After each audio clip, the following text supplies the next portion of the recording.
My dear children, how are you all? I hope you all are enjoying these winters. But you have to be very careful and you have to take care of yourself as well. So stay at home and keep yourself healthy.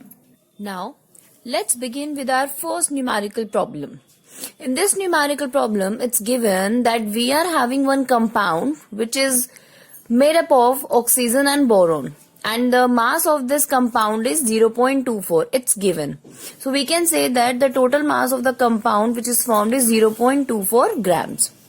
Now, the mass of boron as well as oxygen is also given. That is 0.096 of boron and 0.144 gram of oxygen. We have to calculate the percentage of boron and oxygen in the compound which is having mass 0.24. Now, let's begin with the solution.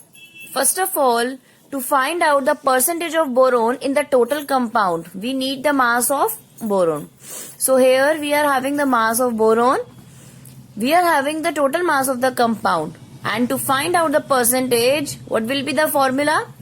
Mass of boron divided by total mass multiplied by 100. So it comes out to be 40%.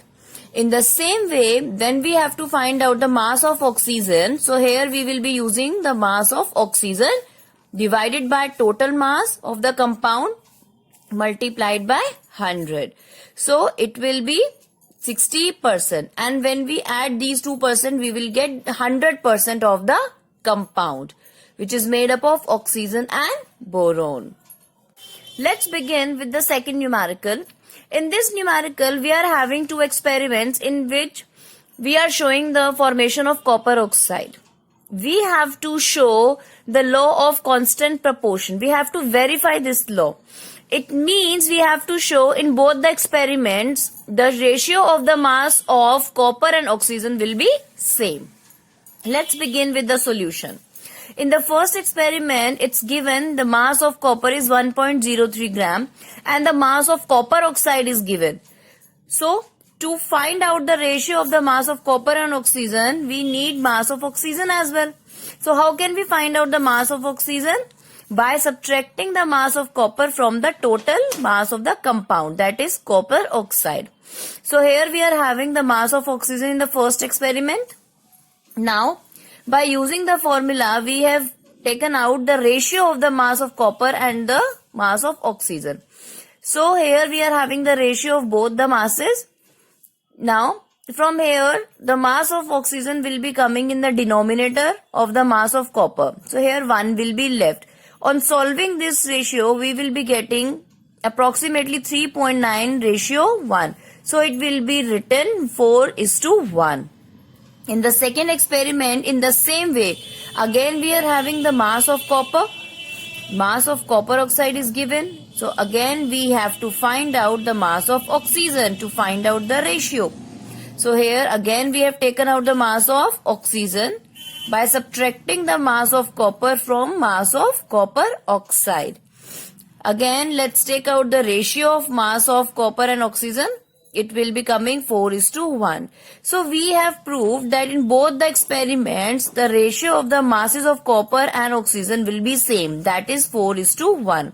Hence, the law of constant proportion is verified.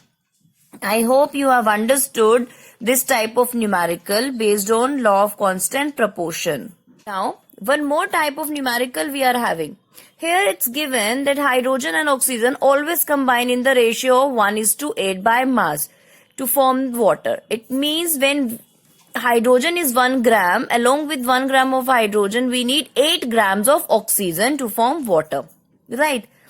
So they are saying what mass of oxygen gas we need to react completely with 3 grams of hydrogen gas.